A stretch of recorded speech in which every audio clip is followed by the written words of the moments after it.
Project finalisation meeting. Well team, it is fantastic to be at this point in our project. The policies and procedure manual has been updated and published on the internet in the new Newcastle section. Wow. Staff have been very enthusiastic about their training in the new policies and procedures, and they have all signed off on the training now. Charles is very pleased with the results to date.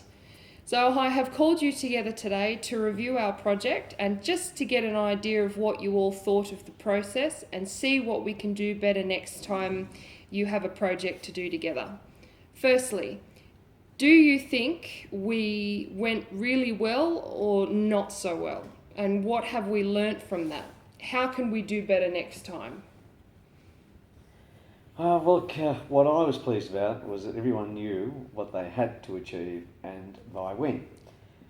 The guidelines and the scope made it easier than it could have been. It all worked seamlessly between the four departments, and most of my staff were happy to make suggestions while we were going through each task. Although there was a bit of resistance by some who don't really embrace change, it gave everyone a stake in the process and actually brought us together, closer together as a team, a bit of a team building exercise. Well, thank you, John, our department head. Now our finance officer. Yes, I found that I know a bit more now about the people I work with too.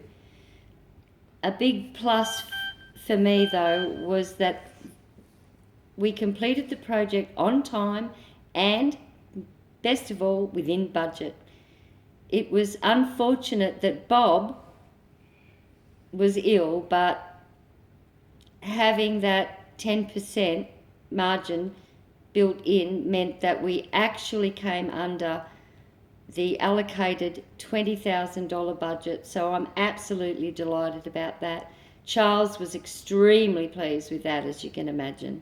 The financials have been wrapped up as of yesterday, and the balance will be set against new staff training. Records Administrator Office, Vicky. I was really impressed with the software choice.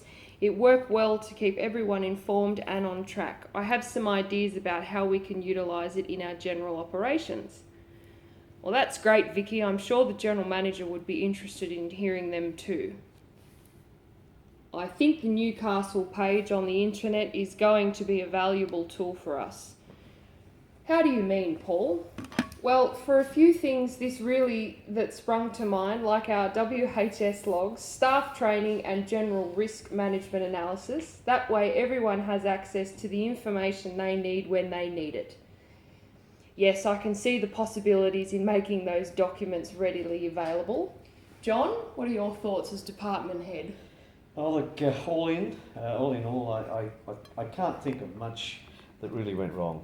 Nothing we didn't foresee except for Bob's illness.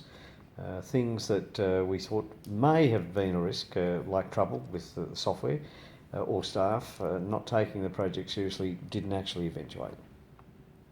That doesn't mean it was not important to have a risk management strategy in future. Definitely.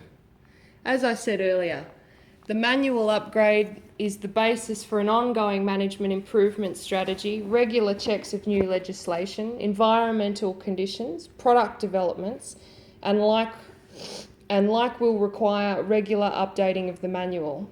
New staff will need to be trained and current staff will need a refresher session whenever changes occur. But for now, we have completed what we started out to do. I will finish the review report and send it to head office for sign-off. The report will be available after that on the Newcastle page on the internet. I want to thank you all for your hard work on the project. It was a pleasure meeting with you all.